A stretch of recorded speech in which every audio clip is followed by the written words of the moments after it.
ചേച്ചി I don't want to work, എനിക്ക് ജോലി ചെയ്യണ്ട, എനിക്ക് കുട്ടികളെ നോക്കി വീട്ടിലിരിക്കാനാണ് ഇഷ്ടം, അതാണ് എൻ്റെ പ്രിഫറൻസ് എന്നുണ്ടെങ്കിൽ നിങ്ങൾക്ക് എന്തിനാണ് അതിനെ ജഡ്ജ് ചെയ്യാനുള്ള അവകാശം? അങ്ങനെ നമുക്ക് ജഡ്ജ് ചെയ്യേണ്ട ആവശ്യമുണ്ടോ? ആ കുട്ടിക്ക് അതാണ് അവളുടെ ചോയ്സ്. ഇപ്പം ഹസ്ബൻഡ് എനിക്ക് പ്രൊവൈഡ് ചെയ്യുന്നുണ്ടെങ്കിൽ ഞാനതിൽ ഹാപ്പി ആയിരിക്കും, ഞാനതിൽ ഓക്കെയാണ്. പിന്നെ എന്തിനാണ് എല്ലാവരും ജോലി? അപ്പം ജോലി ചെയ്യണം എന്ന് പറയുന്നത് പോലെ തന്നെ ജോലി ചെയ്യാതിരിക്കാനുള്ള റൈറ്റും കൂടെ ഒരാൾക്ക് വേണ്ടേ എന്ന് ചോദിച്ചു. അപ്പോൾ ഒരു സെക്കൻഡ് ഞാൻ സ്റ്റക്കായി. പക്ഷെ the next moment I realised, അങ്ങനെയല്ല, ഈ പ്രൊവൈഡ് ചെയ്യുന്ന സംവിധാനത്തിന് എന്തെങ്കിലും പറ്റിയാൽ എന്ത് ചെയ്യും എന്നറിയാൻ പറ്റുമോ? ഒന്നും ഫോർ എവർ അല്ല. ആൾക്കാർ ഇപ്പൊ കല്യാണമൊക്കെ കഴിക്കുമ്പോൾ അല്ലെങ്കിൽ ഒരു റിലേഷൻഷിപ്പിലാവുമ്പോൾ മറ്റേ infinity, for ever, my for ever എന്നൊക്കെ പറഞ്ഞിട്ട് ഇടുന്ന് കാണുമ്പോൾ സത്യം പറയാമല്ലോ, ആഫ്റ്റർ 12 years ഓഫ് മാരേജ് എനിക്ക് ചിരി വരും.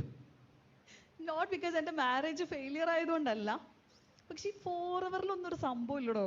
നമ്മൾ ശരിക്കും വിചാരിക്കും ആ ഒരു മൊമെന്റിൽ ഇതാണ് എൻ്റെ എല്ലാം, ഈ ഒരു മൊമെന്റ് ആണ് എല്ലാം എന്നൊക്കെ വിചാരിക്കും. പക്ഷെ ഇത് കഴിഞ്ഞിട്ട് നമ്മുടെ ലൈഫിന്റെ ഹാർഡ് ഹിറ്റിംഗ് റിയാലിറ്റിയിൽ ഇറങ്ങി നിൽക്കുമ്പോഴാണ് മനസ്സിലാകുന്നത് വിശപ്പിനെ റീപ്ലേസ് ചെയ്യാൻ ഫുഡും പൈസയ്ക്ക് പൈസയും തന്നെ വേണം എന്ന് നമ്മൾ മനസ്സിലാക്കുന്ന ചില മൊമെന്റ്സ് ഉണ്ട്. ആൻഡ് എസ്പെഷ്യലി എനിക്ക് പലപ്പോഴും സാമ്പത്തികമായിട്ട് എൻ്റെ പേരൻസിനെ സപ്പോർട്ട് ചെയ്യേണ്ട സിറ്റുവേഷൻ വരാറുണ്ട്, എൻ്റെ ബ്രദറിനെ അല്ലെങ്കിൽ എൻ്റെ ഫാമിലിനെ ബാക്കപ്പ് ചെയ്യേണ്ട സിറ്റുവേഷൻസ് വരാറുണ്ട്. എന്നെ സംബന്ധിച്ചിടത്തോളം അതിനകത്ത് ഏറ്റവും പത്തറ്റിക് ആയിട്ടുള്ള ഒരു അവസ്ഥയായിരിക്കും ഞാൻ എൻ്റെ ഭർത്താവിനോട് ചെന്നിട്ട്, ഞാൻ നിങ്ങളെ കുട്ടികളുടെ പ്രസവിച്ച് വളർത്തുന്ന ജോലികളൊക്കെ ചെയ്യുന്നത് കൊണ്ടും ഞാൻ കുടുംബമായിട്ട് നിങ്ങളോടൊപ്പം ജീവിക്കുന്നതുകൊണ്ടും നിങ്ങൾ എൻ്റെ ഫാമിലിയും കൂടെ ടേക്ക് കെയർ ചെയ്യണമെന്ന് പറഞ്ഞ്, ശരി, ഒരു പോയിന്റിൽ ചിലപ്പോൾ നമുക്ക് ജോലിക്ക് പോകാൻ പറ്റാത്തത് ഈ റോളുകൾ നമ്മൾ ചെയ്യുന്നത് കൊണ്ടായിരിക്കാം.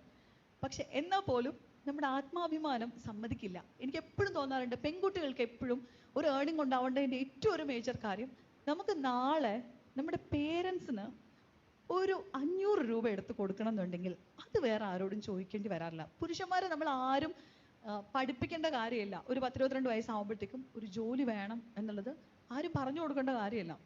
പക്ഷെ നമുക്കിപ്പോഴും നമുക്കങ്ങനെ ഒരു ധാരണ ഉണ്ടെങ്കിൽ പോലും എപ്പോഴും ഒരു ഓപ്ഷൻ കൂടി ഉണ്ട് എന്നുള്ളൊരു തോന്നലുണ്ട് നമുക്കല്ലേ, അല്ലേ? ഒരു ഓപ്ഷൻ കൂടി ഉണ്ട്. എന്താ? കല്യാണം കഴിഞ്ഞ് ആ വഴിക്കങ്ങ് പോവുകയാണെങ്കിൽ ജോലി ഇല്ലെങ്കിലും, അത് സത്യം പറഞ്ഞാൽ പുരുഷന്മാർക്ക് ഭയങ്കര ബാധ്യതയാണ്, അവർക്ക് ഭയങ്കര പ്രഷറാണ്. പക്ഷെ ഇനി അങ്ങോട്ടേക്കുള്ള കാലത്ത് റിലേഷൻഷിപ്പുകളുടെ ഡ്യൂറേഷൻ അല്ലെങ്കിൽ സ്ട്രെങ്ത് ഒക്കെ കുറഞ്ഞുകൊണ്ടിരിക്കുന്ന ഒരു കാലത്തേക്കാണ് നമ്മൾ പോയിക്കൊണ്ടിരിക്കുന്നത്. അറിയാമല്ലോ, നമുക്ക് ഒരു റീൽസിൽ നിന്ന് അടുത്ത റീൽസിലേക്ക് ചാടാൻ നമുക്ക് 90 മിനിറ്റ് പോലും നമ്മുടെ അറ്റൻഷൻ നിൽക്കില്ല. അത് കഴിയണതിന് മുമ്പ് നമ്മൾ മാറും. സോ നിങ്ങൾ ജെൻസി പിള്ളേരല്ലേ, നിങ്ങളുടെ ജനറേഷനിൽ, അപ്പം ഞങ്ങൾ കുറച്ചുകൂടെ എസ്കേപ്പ് ചെയ്തു പോകുന്ന ജനറേഷനാണ്. പക്ഷെ